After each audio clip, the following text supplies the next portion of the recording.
Fala lenda, vamos falar mal de JavaScript hoje. Para começo de conversa, eu sou um desenvolvedor web e sim, eu utilizo JavaScript/TypeScript. Antes de qualquer coisa, linguagem boa é linguagem que paga as suas contas. Então, se você quer tomar algum tipo de decisão, pese isso com o que faz mais sentido para você, para o caminho que você quer seguir, para a sua carreira. Mas nada disso impede a gente de olhar os pontos positivos e negativos que uma linguagem tem a oferecer e identificar o que vale a pena, o que não vale, por que algo é ruim ou não, até o que a gente pode fazer no nosso desenvolvimento para tomar certos cuidados. Hoje eu quero elencar 5 pontos que fazem muitos devs não gostarem de JavaScript e 5 pontos que fizeram o JavaScript ser tão utilizado quanto ele é hoje. O primeiro ponto, sem dúvidas, é a tipagem dinâmica. Não é só a tipagem dinâmica que faz com que o JavaScript seja muito questionado. O problema é porque o JavaScript ele tem a coerção de tipo. O JavaScript tem a ideia de fazer o programa rodar. Então, ele vai inferir tipos em determinadas operações e, através disso, ele pode gerar comportamentos muito esquisitos. Esse aqui é um exemplo muito claro desse problema. Perceba que, para ele concluir as operações, ele não dá um erro, ele faz essa coerção de tipos. Então aqui ele vai concatenar os dois números. Então ele vai identificar o 2, que apesar de ser um número aqui, ele vai identificar como um string e juntar as duas coisas, como uma operação de concatenar strings. Nesse caso aqui, ele vai converter o 1 em número, porque o 2 é um número e é uma operação de subtração. Aqui, sem você utilizar o equal incluindo o tipo, né, que seria o caso aqui os 3, ele vai dar true, porque aqui ele não vai levar em consideração o tipo. E quando ele leva, ele dá false. Existe uma lógica por trás disso, mas, querendo ou não, é um ponto negativo do JavaScript. Tanto que o TypeScript foi depois criado para justamente tentar corrigir ou amenizar esse problema aqui. 2. Escopo des e hoist. Vamos tentar entender o que é isso. O que isso quer dizer? Aqui a gente tem essa função, certo? Normal function. Ela pode ser utilizada de maneira global, certo? Então, ele é um objeto, né? No Node aqui, o Node que é o runtime, para você conseguir executar JavaScript localmente. Em qualquer local do meu arquivo, eu posso chamar essa função. E no caso, se for no browser, né, eu vou poder chamar ela como window. Mas, como eu estou utilizando o Node aqui para fazer esses exemplos, ele vai ser global e eu vou poder usar sem problemas. Mas, quando eu crio essa mesma função dentro de um objeto, que eu posso fazer isso, eu posso atribuir uma função a uma chave de objeto, o this aqui, ele não é mais referente à função que eu estou tentando chamar. Ele vai ser referente ao objeto em si. Então, o escopo do this, ele muda, dependendo de onde você declara aquela função, a não ser que você utilize arrow functions. Perceba que o JavaScript ele tem essas formas de declarar uma determinada função. A forma de declarar impacta. Por mais que às vezes a gente pense que, declarar arrow function ou não, tanto faz. Não, nem sempre. E aí depende do caso que você vai utilizar. Depende muito do caso. Se você é mais da programação funcional, que é um pouco mais da metodologia que eu utilizo no trabalho, talvez isso não aconteça muito, mas se você vai mais para uma parte orientada a objeto, aí talvez você comece a cair nesse tipo de problema. E é um dos pontos de crítica mais pesados que o JavaScript sofre por desenvolvedores. Mas ainda tem um outro problema, que é o problema de host. No caso do JavaScript, um exemplo é você poder chamar a variável antes dela ser declarada. Como reproduzir esse comportamento? Normalmente você reproduz declarando uma variável com var. Você tem 3 tipos de variáveis, de formas de declarar variáveis em JavaScript. Pode ser const, pode ser let, pode ser var. Também já foi perguntado muito em entrevista isso. Const é um valor que você vai atribuir e ele não vai mudar. É basicamente isso. Mas também dá para você atribuir funções. Existem formas de você alterar uma const como parâmetros, como keys de objetos. Você atribui um objeto a uma const e você consegue alterar os parâmetros dentro dele. Mas alterar a variável em si você não consegue. Então ela fica ali como privada de alterações. Let é uma variável, da mesma forma que o const, só que agora você pode alterar o seu valor, sem problema nenhum. Só que ela tem escopo local, ela não tem escopo global, que não é a mesma coisa do var. Quando eu tenho var, eu jogo a minha, como se fosse uma prioridade da variável, né? Eu atribuo essa variável sempre com escopo global. Eu posso tentar printar essa variável antes mesmo dela ser declarada. Vamos ver qual o valor que ela vai trazer aqui. Deixa eu comentar aqui esse normal function para facilitar a gente de visualizar. Undefined. Você fala, ué, mas deu undefined. Ele não conseguiu printar o valor. É verdade. Só que ele não deu erro de execução, porque eu ainda tenho aquilo dali no escopo global. O escopo da variável em si, ela já existe, mas é como se ela ainda não tivesse valor, porque eu ainda não atribuí. Se eu faço a mesma coisa com o let, vamos ver o que acontece? Agora, perceba que cannot access hoisting before initialization, porque agora eu tenho de fato uma variável que vai manter sua atribuição e o escopo no mesmo local de declaração daquela variável. Pode parecer um problema besta, mas quando você está falando de sistemas legados, e principalmente quando você está falando ali de dia a dia, isso é algo que pode acontecer, especialmente com a galera que está começando. Hoje, acho que ficou bem padrão o pessoal utilizar let. Muita gente não sabe por quê. Toda a questão de devs JavaScript não terem muito domínio, né, de utilizarem pela conveniência. Mas já já a gente vai chegar lá, tá? Já já a gente vai chegar lá. O terceiro ponto é o ecossistema caótico e alta volatilidade. Alta volatilidade. O que isso aqui significa? Virou até piada no meio, na área de programação, virou até piada, que todo dia nascem frameworks JavaScript, todo dia tá saindo várias libs e tudo mais, enfim. E realmente, a comunidade JavaScript, ela é muito ativa, e é muito grande também, e isso faz com que sejam criados, né, com que você tenha muita gente trabalhando para a linguagem crescer em determinado sentido. Então você sempre vai ter frameworks, você sempre vai ter libs, você sempre vai ter novas ferramentas que são feitas com JavaScript, porque é uma ferramenta, é uma linguagem muito largamente utilizada. Então é natural que exista isso. O problema é porque eu acho que a gente chegou num exagero muito grande, né? E muitos devs acham isso. Inclusive, teve até um problema gravíssimo de Leftpad. Leftpad. Inclusive, se você procurar aí o incidente do Leftpad, você vai encontrar um dos casos, né, que foi lá em 2016 que aconteceu, aonde houve praticamente uma quebradeira do NPM, porque foi atualizada essa Leftpad, que muita gente utilizava, muita gente utilizava, e quando essa dependência foi atualizada, deu ruim. E aí vem aquele ponto, né? Ó, se você olhar aqui, o Leftpad era de graça, open source, um pacote JavaScript criado pelo programador independente Azer Kochulo, enfim, o nome do cara, né? Que era lá da Califórnia. O pacote, ele só concatena caracteres de uma string usando um loop. Extremamente simples, são 11 linhas de código para fazer isso daqui funcionar. Ele publicou e beleza. E apesar de ser uma lib muito simples, era extremamente utilizado. E quando chegou a ter 15 milhões de downloads até ser removido. Então, assim, apesar de ser uma função super simples, que qualquer pessoa consegue fazer, ali na mão, 15 milhões de pessoas baixaram isso nos seus projetos. E aí, quando o pacote foi removido, matou vários projetos, não conseguiu mais funcionar, porque faltava a porcaria da dependência, que são 11 linhas de código. Então, existe esse ecossistema que está em constante mutação, isso é bom até um determinado grau, mas o problema é porque nós temos muitos devs que acabam dependendo demais dessas ferramentas que são muito simples, dessas dependências que são muito simples, e isso acaba criando essa dependência de fato dessas ferramentas que deveriam ser simples e que a gente poderia criar localmente, mas que a gente acaba terceirizando para pacotes externos. E agora vamos falar de um tema já um pouco mais polêmico, tá? Performance limitada em alguns casos. Bom, em termos de API, por exemplo, nosso querido Fábio Akita já demonstrou isso com muita tranquilidade em um vídeo que ele fez, acho que há 2 anos atrás, falando sobre a rede back-end. Né?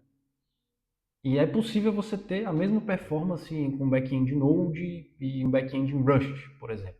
É possível, desde que você identifique os gargalos corretos e faça a utilização das ferramentas certas. Mas existem sim casos onde você vai ter linguagens que são mais rápidas do que o JavaScript. E aí é que vem aquele ponto de o JavaScript ser uma ferramenta muito versátil. É um ponto positivo, mas é um ponto negativo quando as pessoas utilizam em casos onde não é para usar. E como eu comentei antes, o JavaScript é uma linguagem interpretada. E não é por isso que ela é automaticamente mais lenta. Não é isso. O problema, e eu quero fazer um vídeo específico só sobre linguagens compiladas e linguagens interpretadas e comparar um pouco as benchmarks. Mas o que acontece é, o JavaScript é uma linguagem interpretada e isso muitas vezes impacta na performance da linguagem. Então, vamos comparar, né? Vamos dar uma olhada aqui. Então, vamos dar uma olhada aqui e vamos realmente comparar um código em C, certo? Esse aqui é um código em JavaScript, lógico. Deixa eu tirar isso daqui. Vamos lá. Aqui a gente tem um código em C, certo? E a gente vai ter o mesmo código em JavaScript, para a gente executar com o Node. E vamos comparar. E aqui a gente tem o mesmo código, a mesma funcionalidade em JavaScript, utilizando o Node. Ok? E vamos comparar, né? Vamos rodar aqui Node, Math Comparison. E aí perceba que eu não travou, tá? Ele está fazendo a conta. Levou 6 segundos para executar esta mesma operação matemática aqui. Beleza? Deu aí, não dá nem para a gente verificar isso daqui, porque talvez tenha estourado a memória, enfim. Né? Mas é realmente uma operação longa, porque ele vai até o 10 elevado a 10 aqui para fazer essa operação matemática. Mas, independente de qualquer coisa, demorou quase 7 segundos para ele fechar o loop e finalizar a execução. Vamos fazer a mesma coisa aqui com esse código em C e ver o que acontece, né? Tá, beleza. Tá, vou voltar aqui. Bom, agora vamos comparar de fato dois tipos de linguagem. Uma linguagem compilada e uma linguagem interpretada. Vamos utilizar aqui o C como linguagem compilada, certo? O C, a gente executa o programa em C, ele vai criar um executável e esse executável sim é o que vai dar para a gente o comportamento que a gente quer, beleza? Então a gente vai converter isso daqui em linguagem de máquina e fazer todo o processo de execução depois. Mas vamos primeiro comparar, já tinha feito algumas execuções aqui antes, vamos primeiro comparar aqui o Node, certo? Rodando em JavaScript. Perceba que é a mesma quantidade de iterações a serem feitas, tá? É a mesma quantidade de iterações aqui. Tem 7 zeros, você pode contar se você quiser. Tem 7 zeros aqui e aqui também vai ter 7 zeros. Na real, vamos... Tá. E aqui vai ter 7 zeros também. E a gente vai executar a nossa operação matemática aqui, certo? E a gente vai executar a nossa operação matemática. 10 milissegundos. É pouco tempo ainda, né? É pouco tempo. Beleza. Mas vamos executar em C e ver o que acontece. 0,005 segundos. Que dá, né, 5 milissegundos. Que dá 5 milissegundos. Então, enquanto com o Node, né, utilizando o Node JavaScript, a gente gasta o dobro do tempo. Aqui, nesse caso, é pouco tempo. Realmente, é pouco tempo. 10 milissegundos é nada. Ainda é considerado ali um instantâneo, né? Um load, né? Uma execução instantânea. Mas é o dobro do tempo. Quando a gente compara as duas linguagens, é o dobro do tempo. Por isso que existem casos onde você vai querer, onde você vai conseguir extrair o máximo de uma determinada linguagem. Ou você vai precisar ter mais controle sobre a memória, mais controle da parte de segurança. E nem sempre o JavaScript vai ser essa ferramenta para você. Porque você não tem... o JavaScript não é uma linguagem de baixo nível, onde você vai ter todo esse controle de memória, de bit a bit ali, para você conseguir, de fato, ter esse tipo de autonomia. Então, nesse caso aqui, será que era aconselhável você utilizar JavaScript? E é isso que muitas pessoas acabam se perdendo. E aí vem o quinto ponto, que é o código legado. A real é que muitas vezes nós somos os nossos verdadeiros inimigos quando o assunto é código. Porque muitas vezes nós cometemos todos esses problemas. O JavaScript em si, ele é a ferramenta, ele tem o seu propósito e ele é flexível porque a ideia dele era ser flexível, a ideia dele era ser utilizado em um browser. E ao utilizar em um browser, você vai ter uma grande variedade de cenários diferentes. Então o JavaScript foi feito para funcionar num ambiente que muda muito rápido, que tem várias atualizações. Existe a vantagem do JavaScript ser do jeito que ele é. O problema é quando a gente implementa isso do nosso lado de maneira irresponsável. Quando você está utilizando uma linguagem que exige um conhecimento maior, porque o JavaScript ele tem uma barreira de entrada muito baixa. É muito fácil, você consegue abrir o seu console do navegador e mexer na linguagem, criar alguma coisa ali. Agora, você vai usar o Java, configurar todo o seu ambiente, tem Maven, tem uma porrada de coisa que você precisa fazer antes sequer de você construir a sua primeira API, fazer o seu primeiro endpoint ali, ou qualquer coisa do tipo. Com JavaScript, mano, tu baixa o Node, tu baixa o NPM, e pronto, tu consegue instalar um Express e montar uma API em 10 minutos. Criar um endpoint, criar um servidor aqui em 10 minutos, cara. Claro, quando você já tem o conhecimento, é lógico que você vai conseguir fazer isso também, quando você já tem tudo configurado. Mas quando você está dando os primeiros passos, o JavaScript é muito mais amigável. JavaScript, Python, são linguagens muito mais amigáveis. Isso acaba gerando uma série de maus hábitos que fazem com que isso seja reproduzido em código legado. Então, fica o alerta aí para os meus amigos devs que utilizam JavaScript, porque eu acredito que dev é dev, então nós precisamos ter responsabilidade pelos nossos códigos, a gente tem que ser profissional, eu sempre falo isso, mas a gente comete erros e quando você tem essa baixa barreira de entrada, esses erros eles acabam se potencializando, porque às vezes a gente não percebe e a gente vai levando esses maus hábitos para frente. Esse é outro motivo pelos quais as pessoas têm essa aversão a JavaScript.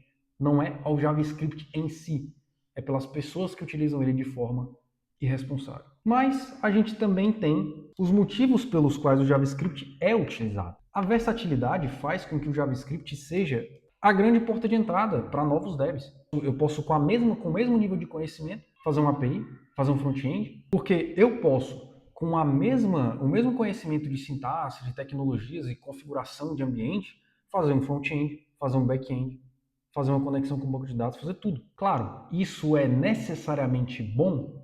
Não, isso não é necessariamente bom, não é intrinsecamente bom, mas você poder transpor o seu conhecimento de um lado para o outro, né, sem ter grandes alterações, é uma vantagem. O problema é quando essa versatilidade é utilizada de maneira irresponsável. Então é aquela faca de dois legumes que é um grande problema para o código legado que hoje a gente está criando. O segundo ponto, aí é o nosso querido Node.js. Aí pega, tá? Aí pega no coração, porque o Node realmente é uma grandíssima ferramenta. O Node é o runtime JavaScript, que eu já comentei antes. Talvez se não fosse o Node, o JavaScript não seria tão utilizado como ele é hoje. Porque ele realmente possibilitou o desenvolvimento com o JavaScript de uma maneira insana, porque não só ele conseguiu fazer com que fosse possível, né, você rodar ali o JavaScript localmente, né, mas ele também conseguiu trazer várias camadas que possibilitaram, por exemplo, um nível de arquitetura, né, um nível de execução não bloqueante, né, o non-blocking do JavaScript. Utilizar isso foi uma parada que elevou o patamar da linguagem, porque agora você conseguia executar e ter um nível de performance dentro do ambiente web que era muito grande. E a compatibilidade que o JavaScript tem com a internet, com o ecossistema web, faz com que exista essa vantagem gigantesca de usar o Node, mesmo para o back-end. Lógico, vai ter gente que não gosta, mas de fato é uma parada que fez o JavaScript crescer demais e ser muito mais utilizado. Talvez até mais do que deveria, né? 3. MVP. Aqui eu não vou nem perder tempo. É muito fácil fazer qualquer coisa com JavaScript, ainda mais agora com IA.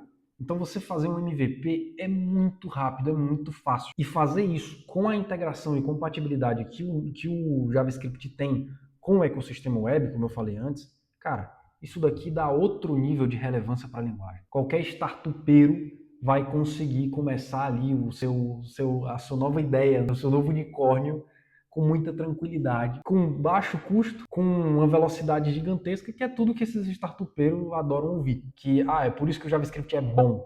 Não, não é necessariamente isso. O que eu quero dizer com esses pontos aqui é o porquê que o JavaScript é tão utilizado como ele é. Por que ele chegou na escala que ele chegou. Então, Calma aí, eu não estou dizendo que isso é necessariamente bom ou ruim, tá?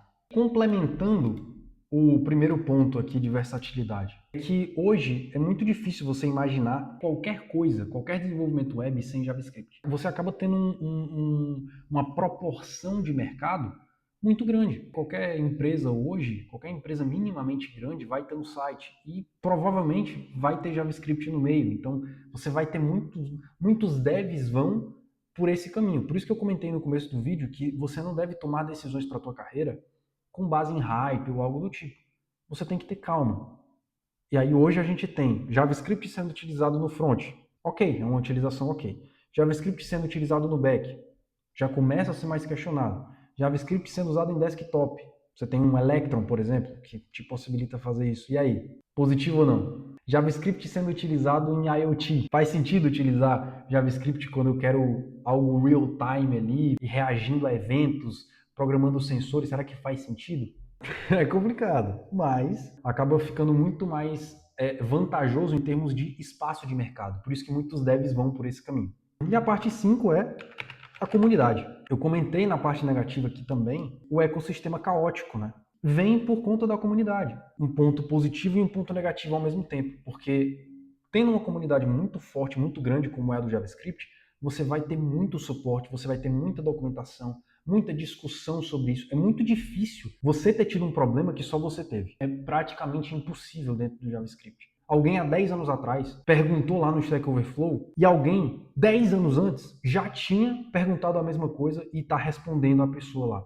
Então, cara, é uma comunidade que é muito forte. Isso traz uma camada de suporte muito grande para qualquer problema que você venha a ter. Também uma desvantagem como é o caso de você ter essa volatilidade muito grande de libs, de frameworks, tudo surgindo ao mesmo tempo, nada ficando, porque tudo acaba sendo muito instável, e aí você tem pacotes descontinuados, vários maus hábitos que vão se perpetuando, porque você tem, não, vou usar só essa lib aqui, mas é uma lib que era muito simples, que você podia ter criado localmente, que você não precisa ter um pacote inteiro para isso. E aí começam a se criar vários problemas que não deveriam existir. E é isso. E aí, o que você achou do vídeo? Você utiliza JavaScript? Você é hater de JavaScript?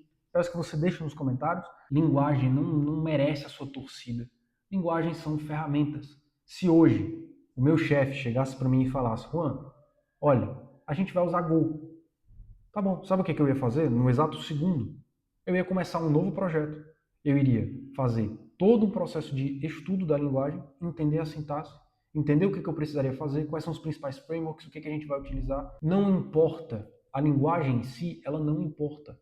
Tudo o que importa é se você é um desenvolvedor profissional, se você é realmente uma pessoa que vai aprender a utilizar aquela ferramenta com o máximo que ela tem, com o máximo do que é necessário para o seu projeto.